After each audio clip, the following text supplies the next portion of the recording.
नमस्कार दोस्तों, एस्ट्रोबिलीफ एस्ट्रोलॉजी में आपका स्वागत है। मैं विवेक दुबे।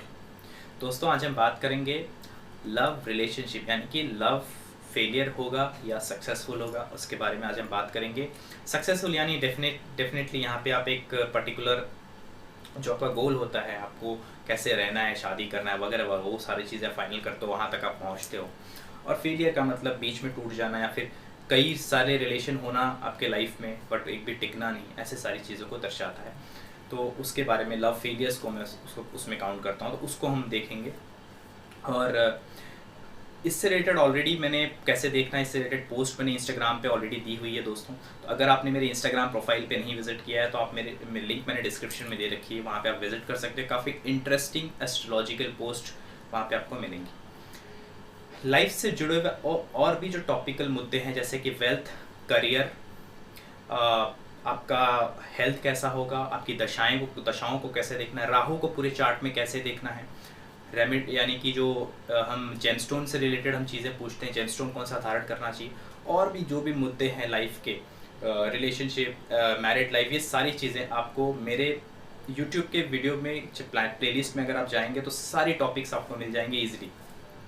और आई नोटिफिकेशन में कुछ इंटरेस्टिंग वीडियोस मैंने दिए हैं, अगर आपको ठीक लगे तो आप देख सकते हैं। आई नोटिफिकेशन को क्लिक करके आप वीडियोस चेक कर सकते हैं। तो दोस्तों, टॉपिक पे आता हूँ। आज बात चल रही है love relationship, love failure, love success के बारे में आज हम बात करेंगे। ये वीडियो काफ़ी बड़ा हो सकता है अगर मैं इसको बहुत इलाबरेट करूँ तो हो सकता है इन फ्यूचर में इस पर बड़ा वीडियो दूँ। फिलहाल आज इसको कोशिश करूँगा मैं शॉर्ट में कवर करने की, लेकिन ऐसा कोशिश करूँगा कि आपको ज़्यादा से ज़्यादा चीज़ें समझ में आ जाए। इस चार्ट पे ध्यान दीजिए दोस्तों। ये जो चार्ट है, देखिए इसमें मैंने फिफ्थ हाउस को एक राउंड किया हुआ है, यानी कि फिफ्थ हाउस की बहुत इंपॉर्टेंट है। जब भी हम लव रिलेशनशिप या ऐसी चीज़ों को देख रहे हैं, लव लाइफ को देख रहे हैं किसी के, तो फिफ्थ हाउस को देखना बहुत ज़रूरी है। उसके बाद मैंने यहाँ पे आप देख सकते हैं एट्थ हाउस को, ट्वेल्थ हाउस को मार्क किया हुआ है, उसको देखना भी बहुत ज़रूरी है। जहाँ पे रेड क्रॉस किया यानी कि वहाँ पे नेगेटिव है। जहाँ पे मैंने ग्रीन टिक मार्क किया है, जो कि मैंने ग्रीन में है, वो सारे हाउसेस काफ़ी पॉजिटिव हैं जब वो फिफ्थ हाउस के साथ कनेक्शन बनाते हैं, ऐसा आपको समझना है। अब मैं इसको थोड़ा सा आपको डिटेल में लेके चलता हूँ। दोस्तों, फिफ्थ हाउस जो होता है हमारे चार्ट में, जो जिन चीज़ों को दर्शाता है आपको बता दूँ, वो होता है बेसिकली आपका एजुकेशन, आपके पिछले जन्म के पुण्यकर्म, स्पेकुलेशन के जो बिजनेस है, शेयर मार्केट और जो भी लॉटरीज वगैरह जो भी हैं, वो सारी चीज़ें फिफ्थ हाउस से देखी जाती हैं। फिफ्थ हाउस से आपका जो स्टमक है उसके बारे में भी, वो भी फिफ्थ हाउस से ही कंसर्न रखता है। चाइल्ड बर्थ की बात करें, चिल्ड्रन की बात करें, फिफ्थ हाउस से कंसर्न रखता है। नॉलेज मैंने आपको बता दिया, यानी कि आपकी लर्निंग, आपका एजुकेशन फिफ्थ हाउस से देखा जाता है, लेकिन पूरा नहीं, ऑलमोस्ट लगभग 10th to 12th का मैं कहूँगा लगभग ये जो पोर्शन होता है वो फिफ्थ हाउस से देखा जाता है। एंड उसके बाद मैं अगर आगे जाके बात करूं तो इसमें लव अफेयर्स जो होते हैं फिफ्थ हाउस से देखे जाते हैं, इसलिए इस टॉपिक के लिए फिफ्थ हाउस का बहुत इंपॉर्टेंस है। अब बहुत सिंपल सी बात है दोस्तों, आपको चीज़ में समझा दूं। फिफ्थ हाउस का संबंध जब भी, फिफ्थ हाउस का या फिफ्थ हाउस के लॉर्ड का संबंध जब भी आपके एट्थ हाउस, आपके ट्वेल्थ हाउस से बनेगा तो ये फेलियर के चांसेस बढ़ाएगा। ठीक है, अब मैं बढ़ाएगा क्यों बोल रहा हूँ, इस पे ध्यान दीजिएगा। जब भी आप कोई पॉइंट, किसी भी इवेंट या किसी भी पर्टिकुलर रीज़न, यानी प्रोफेशन के लिए देख रहे हो या किसी भी चीज़ के लिए आप देख रहे हो चार्ट, तो पहले उसमें पॉइंट्स लिखो कि कितने इसकी, इस पॉइंट को अगर मैं देखता हूँ तो कितनी चीज़ें मुझे नेगेटिव नज़र आ रही हैं चार्ट में, कितनी चीज़ें पॉजिटिव नज़र आ रही, और नेगेटिव में भी कितना स्ट्रॉन्ग नेगेटिविटी और पॉजिटिव में भी कितना स्ट्रॉन्ग पॉजिटिविटी नज़र आ रहा है, इस पर हमें ज़रूर ध्यान दें। ठीक है, तो सबसे पहले देश काल पात्र को ध्यान में रखते हुए, क्योंकि हम कलयुग में जी रहे हैं, आज की सोसाइटी में सबसे ज़्यादा इंपॉर्टेंस होता है, लोग अपना स्वार्थ पहले देखते हैं, अपना फ़ायदा पहले देखते हैं, वेल्थ की बात ज़्यादा होती है, रिलेशनशिप से बेनिफिट की, रिलेशनशिप में सिर्फ रिलेशनशिप नहीं होता, याद रखिए, रिलेशनशिप विद बेनिफिट की मैं बात करूँगा। एकदम प्रैक्टिकल लाइफ में उतर के देखिए, इंसान बिना फ़ायदे के कोई किसी के साथ नहीं, सबको एक दूसरे का कुछ न कुछ फ़ायदा है, कुछ न कुछ, कोई किसी के साथ सेल्फलेस होकर बहुत मुश्किल है, शायद ही कोई किसी के साथ रहता होगा। आई थिंक पेरेंट्स को अगर हम छोड़ दें, पेरेंट्स भी अगर आप बहुत डीप जाओगे तो फिर आपको शायद वो चीज़ें नहीं ठीक लगे, लेकिन मैं वो उसमें नहीं जाऊंगा। फिलहाल हम बात कर रहे हैं इस टॉपिक पे, तो मैं इसी पे बात करूंगा। तो दोस्तों फिफ्थ हाउस का संबंध जैसे मैंने बताया, फिफ्थ हाउस का लॉर्ड आपके चार्ट में कोई भी हो सकता है। फर्स्ट ऑफ ऑल ये तो देखिए मैंने मेष लग्न की कुंडली दिखी है यहाँ, ताकि आपको आसानी से समझ आए, क्योंकि इसका जहाँ पे फिफ्थ 5 नंबर लिखा है, फिफ्थ हाउस हमेशा वहीं पे होगा। जो हाउसेज हैं, हाउस के नंबर हमेशा आपके चार्ट में वही रहेंगे। हो सकता है जहाँ पे 5 नंबर लिखा है आपके चार्ट में वहाँ पे 7 नंबर लिखा हो, 2 नंबर लिखा हो, 8 नंबर लिखा हो, दैट्स 1 से लेके 12 तक के बीच में कोई भी नंबर वहाँ पे हो सकता है जहाँ पे 5 नंबर लिखा हुआ है, ठीक है, क्योंकि आपके लग्न अलग अलग होते हैं। सबसे पहले इसको समझ लीजिएगा। आपको देखना फिफ्थ हाउस को, जो हाउस में समझा रहा हूँ उसी हाउस को ध्यान देना, वो आपका लव से रिलेशन रखने वाला हाउस है। वहाँ का जो स्वामी है उधर का लॉर्ड हुआ, यानी कि वो वहाँ का लॉर्डशिप है। मान लीजिए आपके वहाँ पे 2 नंबर आ रहा है तो वहाँ का लॉर्डशिप वीनस है। वहाँ पे अगर 8 नंबर आ रहा है तो वहाँ का लॉर्डशिप जो गया वो मार्स हो गया। स्कॉर्पियो जो साइन है वो मार्स की साइन होती है। इस तरह से आपको पहले समझना है। तो इस केस में देखें तो 5 नंबर किसका है? सूर्य का है, लियो साइन। तो यहाँ पे सीधा सीधा बात है, फिफ्थ हाउस के स्वामी सन हुए। अगर यहाँ पे सन चले जाएं 8th हाउस में या 12th हाउस में तो ये लव फेलियर के चांसेस बढ़ाते हैं। आपको बता दूं, लव फेलियर के चांसेस बढ़ा देंगे, क्योंकि फिफ्थ हाउस ने डायरेक्टली संबंध बना लिया 8 और 12 से। 8 और 12 से मतलब या तो 8th हाउस में होंगे या तो 12वें में होंगे, क्योंकि दोनों जगह पे होना एक कुंडली में पॉसिबल नहीं है। तो इसको क्लियरली समझिएगा, मेरी बात को अच्छे से समझिएगा।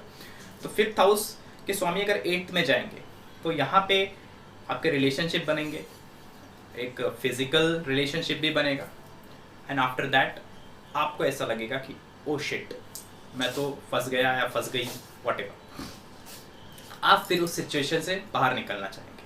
वो होता है ना कि हम बहुत बोलते हैं ना कि एक हिरन के पीछे हम भाग रहे हैं और हमने गड्ढे का ध्यान नहीं दिया। ये होता है ना, ये 8th हाउस है।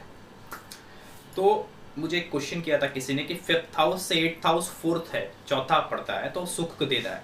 तो आपको बता दूं, फिफ्थ हाउस से 8वां घर जो है, 8वां घर जो होता है दोस्तों, हिडन चीज़ों का होता है, ट्रांसफॉर्मेशन का होता है। और इससे जो भी मिलता है, जब भी आपको फायदा होगा 8वें घर से, कुछ खोने के बाद होगा। आपको कुछ खोना पड़ेगा उसके बदले में, तो कुछ फायदा होता है। और I don't think 8th house से फायदा कोई लेना चाहता है ऐसे करके। मैं आपको समझाता हूँ। आपकी रिजल्ट, मान लीजिए 5वें का स्वामी अगर 8वें में बैठता है तो ऐसा इंसान पढ़ने में बहुत अच्छा नहीं होता है। हाँ, एनालिसिस में, रिसर्च में बहुत अच्छा होगा वो, क्योंकि 8वां घर रिसर्च और डीप एनालिसिस के लिए बहुत अच्छा माना जाता है। लेकिन पढ़ाई में उसका आप कहोगे कि फॉर्मल एजुकेशन में बहुत अच्छा करेगा तो नहीं हो सकता है। वो इंजीनियरिंग या किसी सॉफ्टवेयर, किसी चीज़ों में जहाँ पे रिसर्च वर्क ज़्यादा होता है उसमें कुछ अच्छा करे। क्रिएटिविटी कुछ उसके अंदर ऐसी हो कि वो अपनी क्रिएटिविटी को बेस्ट तरीके से दिखाए, ऐसा कुछ हो सकता है 8th हाउस से संबंध रखने के बाद। लेकिन आप ये कहो कि फॉर्मल एजुकेशन बहुत अच्छा रहेगा, तो उसमें मैं कहूँगा बहुत अच्छा नहीं है। अगर जुपिटर की प्रेजेंस है, जुपिटर का एक पॉजिटिव एस्पेक्ट है तो हो सकता है, अदरवाइज यहाँ पे ये चीज़ें नहीं होती। तो 8वां घर काम कैसे करता है? ये 5th हाउस जो है, 5th हाउस और 8th हाउस के बीच में जो दूरी है वो 4 घर की है। मतलब किसी भी घर से किसी भी घर की जो दूरी होती है, अगर वो 4 घर 4th की पड़ती है तो हम उसको कहते हैं सुख मिलेगा उससे। तो 5वें घर का और 8वें घर का सुख कैसा होता है मैं आपको समझाता हूँ। आपकी जब रिजल्ट खराब आती है तो आप बताते हो कि छुपाते हो? 8th हाउस इज हिडन, आप छुपाने की कोशिश करते हो, आप नहीं चाहते कि वो जग जाहिर हो। लव अफेयर्स जब हमारा स्टार्ट होता है तो इनिशियली हम छुपाने की कोशिश करते हैं।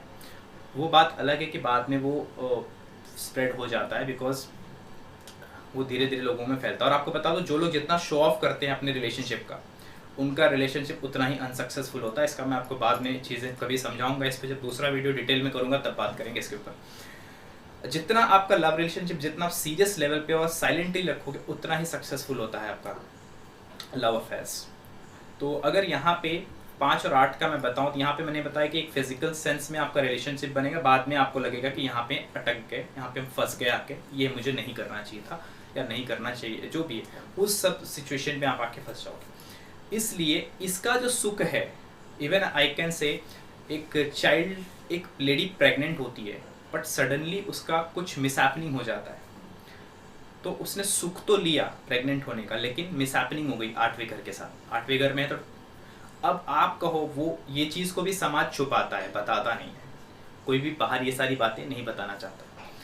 सेक्सुअल रिलेशनशिप कभी भी आप पब्लिकली डिस्कस नहीं करना चाहोगे। Is all this things are hidden. 8th house is hidden. तो 5वें घर का सुख तो है, आप 5वां और 8वें का संबंध बनेगा तो आपको सेक्सुअल रिलेशनशिप होगी, आपको सुख तो मिलेगा, लेकिन बाद में आपको लगेगा मैं फंस गई। ये बोलते हैं यहाँ पे आके ब्रेक होता है, यानी कुछ बोलते हैं ना डिसीजन इज नॉट करेक्ट, तब आपको समझ में आता है और आपको लगता है, जैसे मैं आपको एग्जांपल दिया, एक हिरन के पीछे भाग रहे हो और आप एक खड्डे का ध्यान नहीं दिया और नीचे चले गए। This is the 8th house. 12th house 5वें भाव से 12वां भाव 8वां पड़ता है। जैसे मैंने कहा 8वां ऑब्स्टेकल्स तो दिखाता है, ये साथ ही साथ 12वां भाव जो मैं आपको बता दूं, 12वां भाव होता है दोस्तों आइसोलेशन का, अकेलेपन का, यानी कि कोई आपको छोड़ गया, जिससे आपने लगाव रखा था वो लगाव टूट गया। डिजॉल्व यानी कि ध्यान की स्थिति में, ध्यान की स्थिति यानी कि मैं कहूँगा ये कंसेप्ट अलग है, आपको समझा देता हूँ। फिर भी अगर आप फॉरेन जाते हो तो आप अपने लोगों से कट जाते हो, फिर धीरे धीरे वहाँ के लोगों से घुलने में समय लगता है। जैसे मेडिटेशन में आप बैठते हो, इमीडिएटली आप मेडिटेशन में के स्टेज पे नहीं जा सकते, आपको इसके लिए भी बहुत प्रैक्टिस करनी पड़ती है, आपको मन को स्थिर रखना पड़ता है।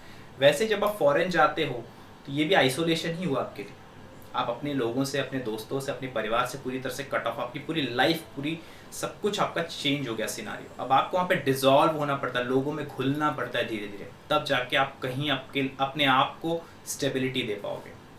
यही होता है 12th हाउस। 12th हाउस ध्यान को इसीलिए दर्शाता है और विदेशों को भी दर्शाता है, इसीलिए दर्शाता है। 12th हाउस जो है 5th हाउस के लिए लॉस, जैसे 5th हाउस लॉस देता है, जीवन में जितना भी चीज़ आपका लॉस हो रहा है वो 12th हाउस है, जो भी, चाहे वो आपका समय हो, चाहे आपका पैसा हो।